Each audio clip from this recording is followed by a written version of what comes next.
All right, folks, welcome to Real Game. My name is Rick Brown. We're talking about rent versus mortgage. To me, it's not really up for debate. It's just whether what's good for you, what's better for you at your point in life. All right, so let's talk about it. So I'm minding my own business, going through TikTok, and I see this video. It's by a gentleman that goes by realestate.atl, and I want y'all to check out this video. Bro, just look at the math on the screen. Does this make any sense to you at all? Whether you're paying rent or paying a mortgage, you're paying a mortgage. It's just not yours. So you can either be putting your money towards something or you can put it towards nothing at all. There's no pitch. It is what it is. You can decide. Now, as you can imagine, I'm going through the comments, right? And I feel like, well, I'm a real estate agent, so let me say something. I go by Rick the Realtor on TikTok. I say I never come across a person who would rather rent rather than own, other than those who can afford a home or is terrible with finances. It's part of your regular portfolio. And I guess I struck a nerve, when you say stuff like that, people get upset. So this person goes by filthy out chair. It's filthy out there, okay?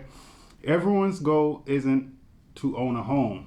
You don't own your home. When we expire, it all goes back to the government, realtor guy.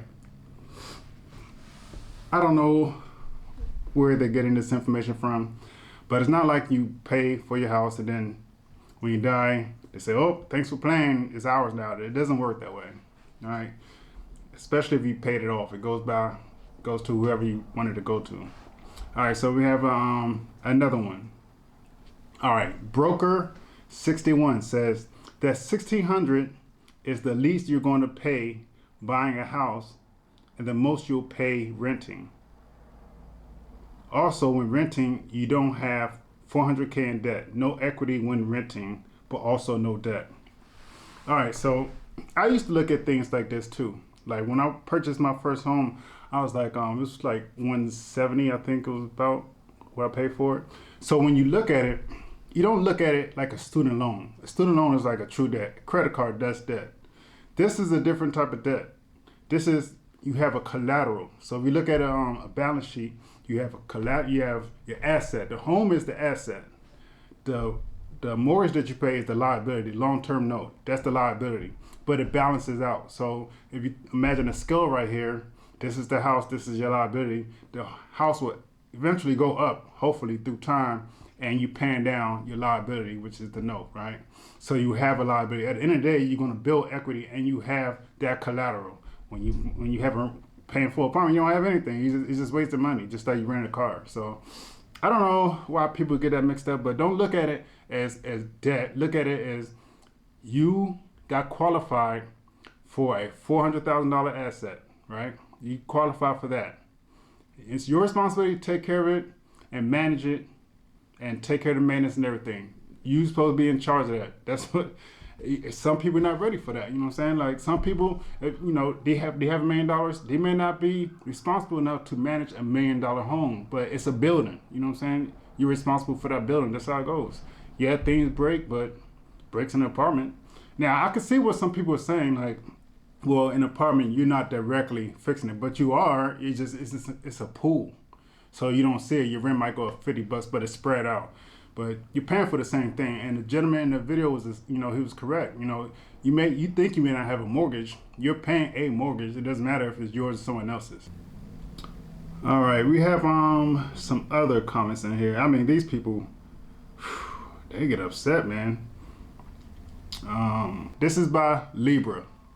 A lot of rich people don't want a house. It's a liability. You're better off buying the S&P 500 and get a better rate of return rather than a house because you live in it's a liability. Libra has a point, but not really. Okay, the first thing she said, a lot of rich people don't want a house. I've never seen a rich person not own a home. I just never seen it. So if you're a rich person, where are you going to put all your Ferraris, Porsches? You can put in an apartment?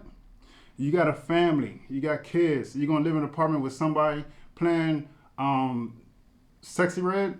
I'm just saying. Rich people who own homes, luxury homes, often multiple. So I don't know what she's saying rich people don't want a house. What are you talking about? Rich people buy homes all the time. Rich people buy investment properties. So it's just there's so much misinformation on the internet. It's just frustrating. But yes, I can understand. She also saying the S&P, but that's not how a lot of people get into the S&P or the stocks in general. Because if you're in your young 20s something like that, and you say, okay, should I purchase a home? Should I just put it in stock? That depends on your lifestyle. If you move around a lot, you probably should be in an apartment. But a lot of people, regular people, don't have making a lot of money. You can put $2,000 in the stock market. It's not going to make much. You need like a lot of money. You need 50,000, 100,000. Then you can start seeing your portfolio grow. You need a lot of money. And how people get that money is because first they purchase a home. And when the home goes up in value and they get the equity, they can start diversifying. So they take like 50,000 and put into the stock market, 100,000 and put in the stock market. That's how people build wealth. So when people tell you, oh, I can do it, I'm trying to tell you, a home, part of your portfolio, that will help you. Man, that will help you greatly.